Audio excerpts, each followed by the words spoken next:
Surat cyber crime સેલે એક નકલી call centre ઝડપી પાડ્યું છે. પર્વત પાટિયા વિસ્તારમાંથી આ નકલી કોલ સેન્ટર ઝડપી પાડવામાં સાયબર ક્રાઇમ સેલની ટીમને સફળતા મળી છે. 19 વર્ષીય પ્રવીણ ચૌહાણ નામના વ્યક્તિની આ મામલે ધરપકડ કરી લેવામાં આવી છે, જ્યારે તેનો સાથીદાર નમન ચૌહાણ ફરાર છે.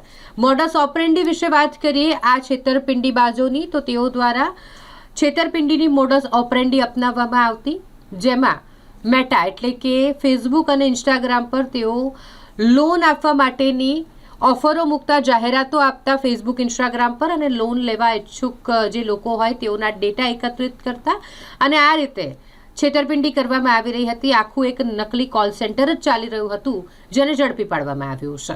પહેલા તો આરોપીઓ મેટા પર એટલે કે ફેસબુક અને ઇન્સ્ટાગ્રામ પર જાહેરાતો આપી લોન લેવા ઈચ્છુક લોકોના ડેટા મેળવતા, કોઈ પણ ઇન્કમ પ્રૂફ વગર 5,000 થી 5 લાખ સુધીની લોન માત્ર 24 થી 48 કલાકમાં અપાવવાનો વાયદો કરતા, ગ્રાહકો પાસેથી 799 થી 999 સુધીની પ્રોસેસિંગ ફી લેતા, QR કોડ મારફતે એડવાન્સમાં આ ફી પડાવી લેવામાં આવતી. પ્રાથમિક તપાસમાં આરોપીઓ અત્યાર સુધીમાં 10 લાખ રૂપિયાથી વધુની રકમની છેતરપિંડી આચરી હોવાનું સામે આવ્યું છે. પોલીસે રેડ દરમિયાન લેપટોપ, મોબાઈલ ફોન, 37 નોટબુક અને સિમ કાર્ડ સહિત 55,000નો મુદ્દામાલ કબજે કર્યો છે.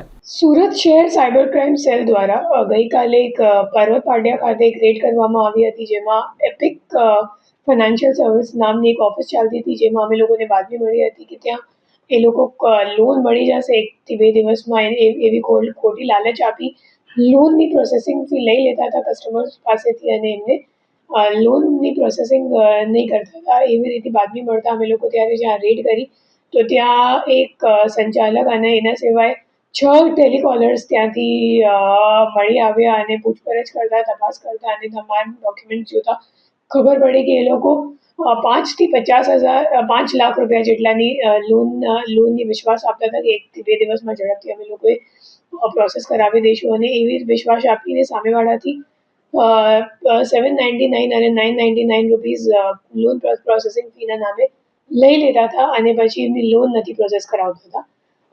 એ જે ટેલિકોલર્સ છે એમને દર દિવસની ટાર્ગેટ્સ આપવામાં આવતી હતી, અને એ માહિતી એ લોકોએ મેટા એડ્સમાં એડ ચલાવીને કલેક્ટ કરતા હતા. તો જે લોકોને લોનની ઇન્ક્વાયરી કરવી હોય એ લોકો એડ પર ક્લિક કરે, અને એડ પર ક્લિક કરવાથી તમારું નામ અને નંબરનું ડેટા એ લોકો પાસે પહોંચી જાય, અને પછી એ લોકોની લિસ્ટ બનાવીને એ લોકો તમામ ટેલિકોલર્સ વચ્ચે વેચણી કરી બધાને ટાર્ગેટ આપવામાં આવતી હતી કે તમારે આજે 100 કોલ કરવાનું છે કે 200 કોલ કરવાનું છે, અને એ મુજબ આખી પ્રક્રિયા ચાલતી હતી છેલ્લા 6-7 મહિનાથી.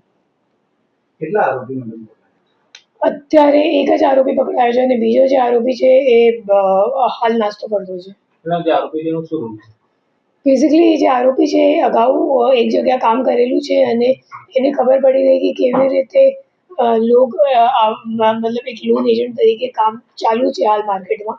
તો એમને એમ લાગ્યું કે હું લોન એજન્ટ તરીકે કામ કરી લઉં, અને 799 અને 999 જેટલી નાની રકમ માટે કોઈ સાયબર ક્રાઇમ કમ્પ્લેન્ટ કરવાવાળું નથી, એટલે પછી એમને એમ લાગ્યું કે હું ઓનલાઈન કસ્ટમર્સનો ડેટા માહિતી લઈને પછી એમને ચીટિંગ કરીને એમના પાસેથી આપણે લોન પ્રોસેસિંગ ફીના નામે પૈસા લઈ લઈશું. કેટલા પૈસા એ લોકો 799 999 મુજબ, અને જે ટેલિકોલર સાથે વાતચીત થઈ તો એમાં દર દિવસનું તમે સમજી શકો 20 થી 30 જેટલા માણસો કન્વર્ટ થઈ જતા હતા કે લોન પ્રોસેસિંગ ફી આપવા માટે રાજી થઈ જતા હતા, અને એ મુજબ આપણે અંદાજે અમે લોકોને લાગે છે કે 10 લાખ રૂપિયા જેટલાનું એમને છેતરપિંડી કરીએ છીએ.